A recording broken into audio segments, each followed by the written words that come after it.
You're listening to I-95, Bangor's classic rock station with Jay Stu and Corey in the morning. Jay Stu and Corey rock. Jay Stu and Corey on Bangor's classic rock station, I-95 at 95.7 FM.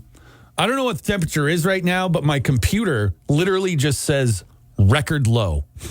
Mine says -1. Really? Yeah. It's funny because our K-Stu just texted me a little while ago. She took the dog out, and he was doing that thing, this is a thing to watch out for, by the way. He started, like, they were walking along, and he'd stop for a second, and he'd kind of, like, lift his front paws off the ground. And obviously, naturally, your first thought is, oh, frostbite. But actually, in dogs, that's a sign of hypothermia, potential hypothermia. Really? When they start lifting their paws like that, in addition to potential damage to their feet. But when they start lifting them up, especially, they're trying to warm up. So it's something I read about last year, because I remember when we had that vicious cold snap. You know, when it was like the high was like 22 below or whatever it was. Yeah, I do. I remember that. He was doing that when I took him outside, and I'm like, what is going on with this? And I wanted to make sure his little paws weren't, being frostbitten. And that's what I expected to see was frostbite. And they're like, no, it could also mean hypothermia. And I was like, oh, geez. But how long do they have to be out to get that, I wonder? This morning, she had him out for 15 minutes, maybe, something like that. But, the surface is just the when the temps nosedive. Yeah, it's true. Like they're not just affected by the air. They're also affected by the cold air that goes up through their feet. You know what I mean? They have 4 points of contact directly on the ground that you and I are smart enough to put shoes on for. So maybe we're ordering doggy booties today. I'm sure that'll be a big hit with Nico.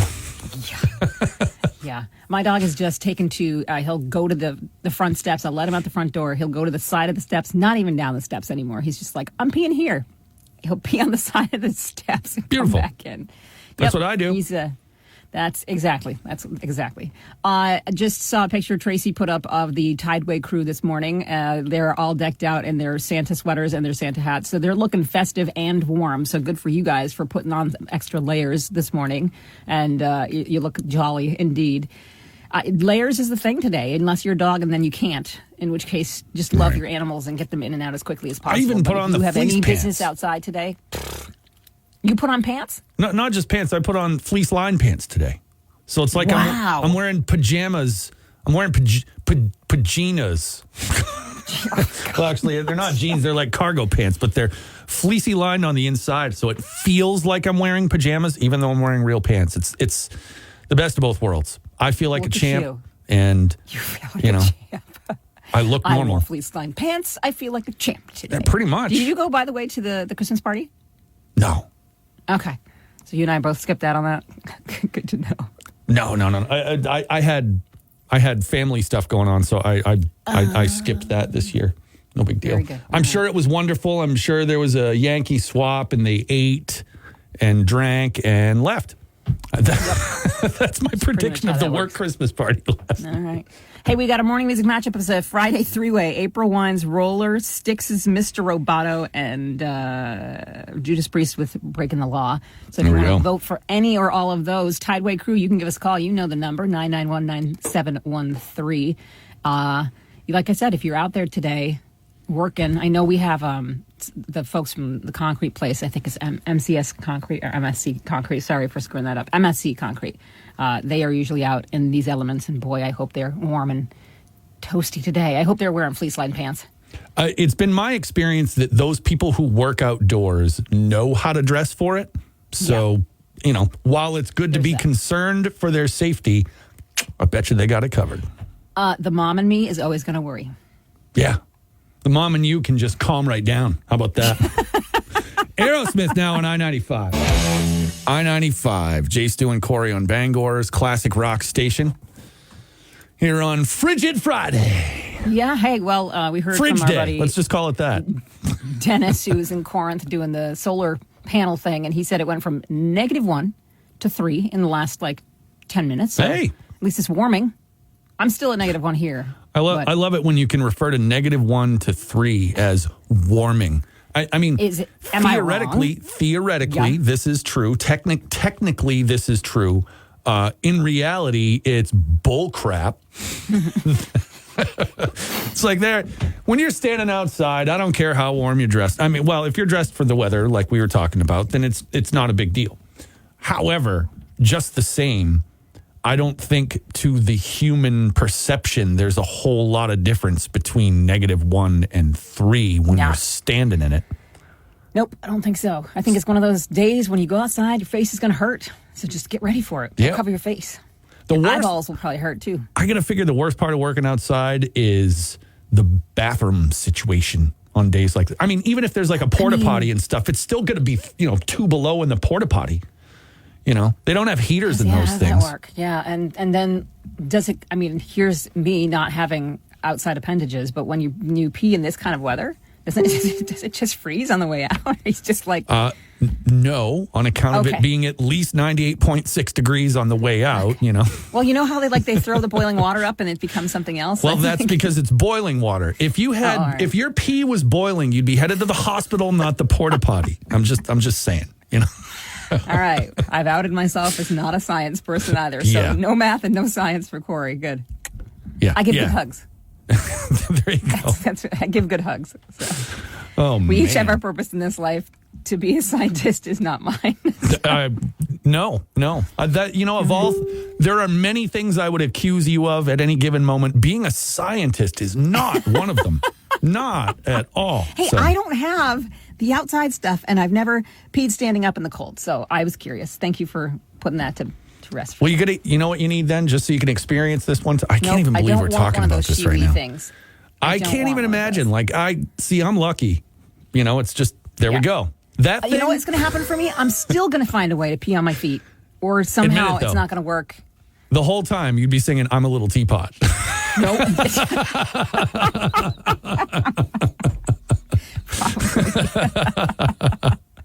Or I guess in this case it'd be a little peapot, but oh my god! All right, put a fork in us. We're done. We're getting fired in 2 minutes. Whatever. I think the big boss is still asleep. We're good. Yeah, that's right. He went to the Christmas party last night and had a good time. It's there fine. We go. We're all set. Anyway, let's get the votes in for the morning music matchup. That's at the I-95 Facebook page, or hit us up at 9919713. A little later on this morning, of course, Judas Priest tickets up for grabs in the 7 o'clock hour. So we'll get that going. Stay with us on I-95. 95. Jay Stu and Corey on Bangor's classic rock station. Here in the Your frigid dream might come air. true, Jay Stu. Your dream of hearing Mr. Roboto today might actually come true. I'll believe it when I hear it. Well, when I hear Domo Arigato, Mr. Roboto coming over these speakers, then I'll be like, oh, yes, we have achieved Styx greatness this morning. We're potentially on tap for that. April Wine's Roller, Judas Priest Breaking the Law, which Rich Badunski says he's never done. He's like, breaking the law, but I've never done it. Me neither. And then Styx, and the April Wine and Judas Priest are tied. Styx is 3 ahead right now. You might actually. This is crazy. This morning. We've got a little bit of time. There is still some time to throw some more votes in. Hell might have frozen over, but then I looked outside at the thermometer and I was like, yeah, no, it really may have. I'm pretty sure it did. I finally am seeing on my computer here in the studio on the Acme Road, we are at -1 degree. You are too. All right. Yep. So we are officially, remember that dude that used to do the weather for Channel 2 way back in the day? Tom Szymanski? Yeah. And he'd always refer to anything below zero as below the donut. Below the donut? Yeah. I actually got curious one day and looked him up, and he's like a weatherman now out in the Midwest, like in Wisconsin or something like that. Oh, he was great. I loved his personality. He was fantastic. Well, because I was down this rabbit hole like you do sometimes, you know what I mean? Uh-huh. I found an interview where they're like, well, why would you leave Maine to come to, out here? And he goes, Maine doesn't get enough snow. Wow. So apparently he loves snow so much that he felt we didn't have enough of it for him. Fantastic. So, yeah, there you go. Fantastic. Nice. Yeah. We've been lucky. I mean, we've had some good weather guys. I love our weather guys up here, too. I mean, Toddle is great. Steve McKay is great. Chris Ewing was great when he was here. So, but yes, Too Tall Tom Szymanski, that was one that definitely stuck out in my memory for that reason. Yeah. Below the donut. So we can wrap up this battle. You have the power. Is it going to be Styx? Is it going to be Judas Priest? Is it going to be April Wine? It's a little close to tell, even though right now Mr. Roboto is in the lead. 3 votes. That's 3 votes. That's if somebody calls in and has a whole bunch of people with them, or if a few more people hop online. or send us an app message. It could be. Oh, look, our guys from the construction crew just checked in from Davis Pond. So they must be cold. God, it's got to be cold out there. Out on Davis. That's right where camp is. I'm on Davis Pond. Yep. Are you? Mm-hmm. Let's see what they got. Oh, look at that. Oh, that looks like they're laying a bit of a foundation. God, I mean, they send pictures every time, and their views are beautiful, except the stuff that they have to do just looks cold. Oh, yeah. I see logs and snow and a bunch of metal equipment that I wouldn't want to touch on a day like today, because I feel like if you touched them and you didn't have gloves on your hands, it would just be like that kid from A Christmas Story with the tongue to the pole, except with your hands. Yeah. You're looking at me like I'm not supposed to science again. Is that what you're? Yeah. Kinda. I just got the look of you're a dumbass, Corey. Stop speaking. Well, that you give me all the time with your face. It's like a secret code. Your face produces the things that make me give you that look. Oh, is that it? All right. I love you, partner. So glad to work with you. It's what we're here for. All right, let's wrap up the battle. We'll see who's going to win here shortly. Stay with us right here on I-95. I-95, Jay, Stu, and Corey on Bangor's classic rock station. Robot noses. Oh, it goes all the way back. I got that album when I think I was in 4th grade. I think it was. I remember specifically my sister was a cheerleader in high school. And they went to the state competition at the main mall. Oh, wow. So we drove down to check it all out, and there was a record store down there, and I found this album, and I was just like, Mom, I gotta have this record. And so I went bananas on it. I used to strap on the headphones and just go for it and just listen. So it's funny to listen to it in headphones now. It's like, I remember the robot noises practically like, the way it ends like that, bo beep, bo pop. And then it's like I was... In my head, I was right there with it. You were in your moment. You were 4th grade, Jay Stu. Yeah. Yep. Yeah. Just as pudgy and unlikable as I was back then. Stop it. Whereas I am now, rather. So not much has changed in 40 years. But that was the morning music matchup. Now we have the pleasure in just a few of giving away some tickets to go see Judas Priest by playing. Is it a Judas Priest song or the name of a boat? Yep. So this is by far one of my favorite games that we've played, I think. Why not? Like this. You know, why be normal? It's funny. One of our sister stations down south in Portland, I've been watching what they've been doing in the morning a little bit, and I'm like, man, some of those contests are really cool, and we should do stuff like that. Like they do a thing called the Wheel of Meat. Like, why can't we have a Wheel of Meat? You know what I mean? Like, what does that entail? Please explain that to me. Well, they have a like a sponsorship with a local butcher shop, so that's the prize. You get like a gift card to this butcher shop. But dude, I want a gift card to a butcher shop. There are choices of meat on the wheel, and you spin the wheel, and whatever it lands on, that you get a gift card. So it's not like have to get the cut of meat. But listen here, local butchers. We want to do the Wheel of Meat here on the station. So Corey wants to spin the meat. Let's do this. Oh, come on. Well, I mean, it is the Wheel of Meat. I mean, yeah, I want to spin the Wheel of Meat. I don't want to spin the meat. Oh, all right, yeah, and not like meat spin. That's a whole different thing that we're not going to talk about. All but right, you took it there. Well, it is meat. But they also do another great one that you and I have talked about that I think we should bring back. Actually, to be fair, it was kind of the inspiration for the contest we're doing, because they do another great one called Weed or Steed. And you have to guess whether it's the name of a popular weed strain, like you'd find in any one of the 700 dispensaries here in Bangor. Yes, exactly. Or is it the name of a thoroughbred racehorse? Oh, I like that too. I like what that is. So maybe we'll whip that out when if Judas Priest tickets come back around. Okay. We'll do one of those. Okay. But well, we've got Foreigner tickets, Foreigner Sticks and John Waite tickets next week, so we'll have to figure out something like that. We'll spin something. Spin the meat. No. All right. When we come back, Judas Priest tickets up for grabs. So get ready for that on I-95. I-95, Jay, Stu, and Corey on Bangor's classic rock station. We're hanging out today on this absolutely thoroughly frigid morning. Super stoked about the idea of giving away some Judas Priest tickets. Absolutely. When I was a kid, I think we all did, I used to call him Judas Priest.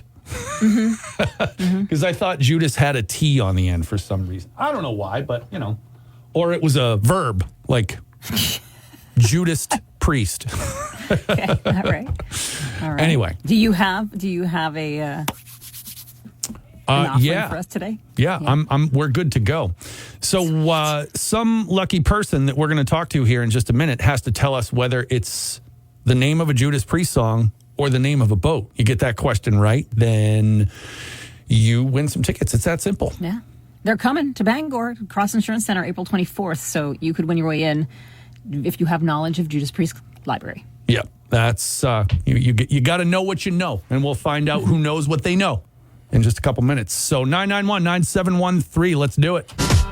I-95, who's this? William Petrie. William Petrie, how you doing, my man? I'm doing great. Hopefully doing a lot better after this call, bud. Well, let's find out. Do you think you got a pretty good knowledge of Judas Priest songs? Dude, I love them. They're one of the best bands ever. Excellent. All right. Then this should be an easy one for you. Right. So all you have to do is tell us, I'm going to ask you I'm going to give you a name here, and you have to tell us, is it the name of a Judas Priest song, or is it the name of a boat? You think you got that covered? I sure do. All right, you ready? Let's do it. All right, the name is Evening Star. That's a Judas Priest song. Darn right it is. No hesitation. Just like straight out there, like that's what it is. Oh, thank you so much.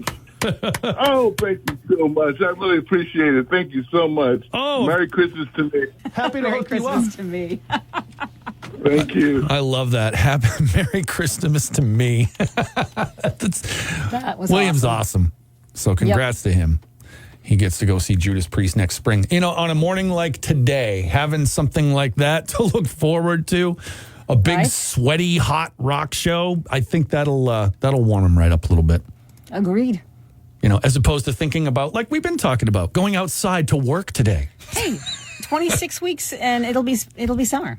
DJ Fred used to say on days like this, he had this little, I don't know, fantasy's the wrong word, but he was like, I thought about just riding around in the station vehicle with the video going and trying to hand people ice cream. Like, a day like today. Like, would you like some free ice cream? I totally would have done that. Absolutely. Well, you'd step over your own mother for a cup of ice cream. So That's true. Yeah. There's no denying that. But congrats again to William. We will have more Judas Priest tickets to give away later. We got to get on to Foreigner next week. Foreigner and Styx. Foreigner and Styx and John Waite. Excellent. Enjoy your Friday right now when we come back with more classic rock, and we'll get to more things from i95rocks.com. So stay here. Wait, I-95, Bangor's classic rock station. Wait. Okay, let's pause for a moment and bring everybody up to speed on that because... Are you sure? Right, Jace, yeah. Mm-hmm. So Jay Stu and I are being targeted here by the Facebook algorithm for very interesting, interesting gift ideas. I keep getting the little metal electrode ball things that you put on your face to get rid of wrinkles. We're going to keep walking through that one because I know it's set up for a bunch. And you keep getting the ones where they're people clothed, but they're putting whatever the instrument is close to where their butt crack is, and it's one of those at-home laser hair. Like laser hair removal for your... Yeah. So apparently not Facebook just your backside. thinks you have a hairy butt and I'm full of like wrinkles, is what they're saying. Facebook is saying that. So, but then we got down this other rabbit hole about... What did you just say to me? The worst thing you ever did. I wouldn't say it's. It's not the worst thing. It's the worst thing I've ever did. It's up there on the list of things, but we used to go on those sort of barely chaperoned school trips back in the day. You know how those were. Yep. And I don't remember what the occasion was, but there was we were all at this thing, and there's a bunch of people in the sauna because when you're 16, 17 years old, you think a sauna is the coolest thing ever. You're like, oh, I'm going to sit in the sauna. It's just like, oh, okay. So all these people are in there. And I decided it had become a thing on this trip for some reason. People were mooning each other left and right, like at the pool and the hot tub and stuff. So everybody's mooning each other. And all these people are in the sauna. And I remembered my dad God rest his soul, used to tell me about this thing called the pressed ham. Which is if you moon somebody and you press your butt on the window, right? So, I know. So that's what I did to these people in the sauna. And then maybe at the same time I farted. Which created basically when I walked away, it created like this steamy outline of my backside on the glass. And this is the days before cell phones. If this had been back then, I'd be internet famous right now. Yes. Well, okay. That brings us to the next thing. This poor lady, I think she was back in like 2014, speaking of internet famous, who now forever is whatever. This poor lady was trying to sliding down the hill with Coffee Lady. Yeah, sliding down the hill with Coffee Lady. We've had her up on the website before. I don't know who took the original video, but it was years ago. It was almost 10 years ago now. And what's really amazing is it looks like State Street Hill, maybe. I'm not sure. It's a hill in Bangor. Yeah. And it's total ice. And she's got an iced coffee. And she's sliding down, making her way down there. And this champion of a human manages somehow to, A, not bite it and face first it down the hill, but B, she keeps the coffee upright and even stops at one point mid-slide to take a sip. And then ends up on her knees sliding down the rest of the hill. But somebody got video of this literal champion, in my opinion, of a human being that she ended up like that and stuck it up online. So we brought that back today. Just if you were looking for, if Jay Stu's sauna fart ham story isn't enough for you today, right on, then you can go right there and warm up a little with a chuckle or two with Coffee Sliding Lady. Sure. There you go. I saw a video once of somebody who set themselves accidentally on fire at like a campfire and managed to get their shirt off without setting down their beer. Again, another champion of humanity. Yes. All right, but this the coffee sliding down the hill lady coffee extravaganza sad thing, that's over at I-95 Not Rocks. sad. She's amazing. I know. She should be celebrated for the champion. Well, you're right. I don't mean sad thing. The sad part would have been if she spilled the coffee. Right. Or fallen down. Or spilled the coffee. Or spilled the coffee. I95rocks.com or the app. Looking for the